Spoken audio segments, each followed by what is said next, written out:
it's virtually impossible to sustain the virtues for very long from the old state of consciousness, because the old state of consciousness is dominated by ego.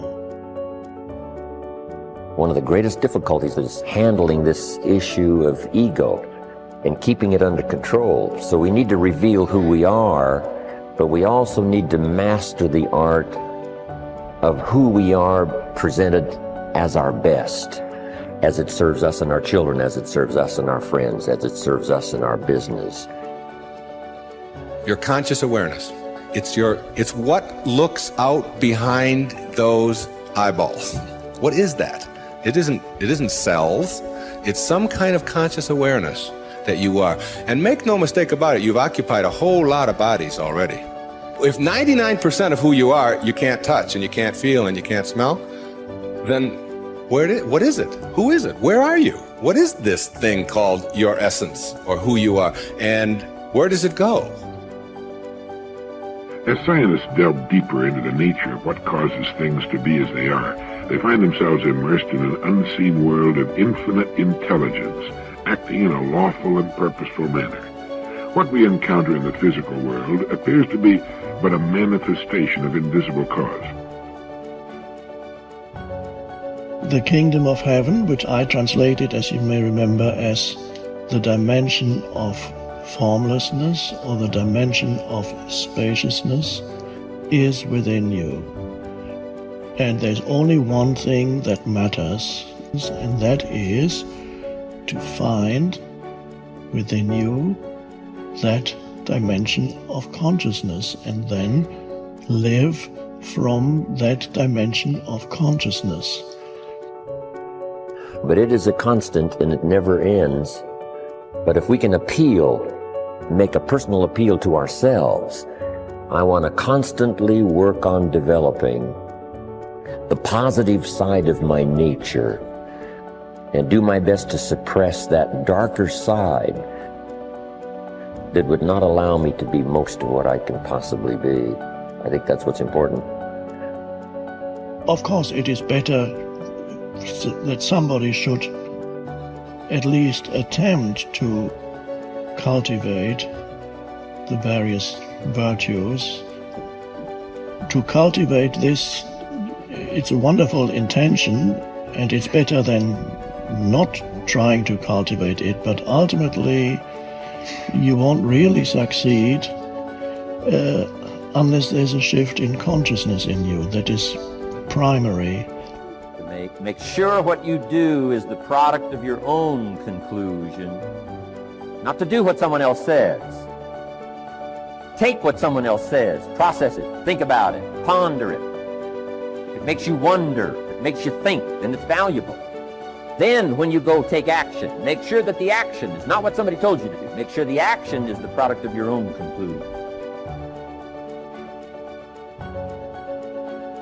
A lot of people say, I want to quieten my mind, and then they struggle in meditation, but trying to quieten the mind is a thought, so it's also the mind. So you can't use the mind to quieten the mind, right? All you have to do is ask yourself, what am I aware of right now? And then favor the awareness instead of the experience, because the experience is a projection of the mind. Awareness is independent. Awareness is infinite possibilities. It's limitless. It's beyond imagination. It's infinite. It's the real you that recycles as body-mind. People talk about reincarnation, but reincarnation is happening every second. Every thought that you have is a reincarnated thought. Every perception that you have is actually a recycled perception. We just get bamboozled as soon as we're given a name. So, I was given a name, Deepak Chopra. Now, that is a symbol of who I am. It's not who I am. But, if you repeat somebody's name enough, you're David, you're David, you're David, then the poor kid is screwed because he thinks he's David, when in fact he's the infinite being with a name called David. So, you're not your name. Your name is a symbol of who you are. If I'm looking at a menu in a book, and all these beautiful dishes are there, I can't eat the menu. Okay. So we use words as symbols. And of course, spiritual literature says first there was the Word, and the Word was with God, and God, became the Word or whatever. There's some truth in that. As soon as you use words, you create form. So if I asked you, what is this? You'd say it's a book. But actually it's a color. It's a shape. It's a form. If a baby was looking at this book, it would be squiggles, shapes, forms, and colors. No idea that this is a book and the baby is called David. No idea. It's a joyful experience because the baby would see this and everything else as itself and would fall, in fact, is in love with existence. All you have to look at is a baby. The only time it says is when it's hungry or it's wet. Otherwise, it's in bliss. And why is it in bliss? Because it hasn't been bamboozled by constructs.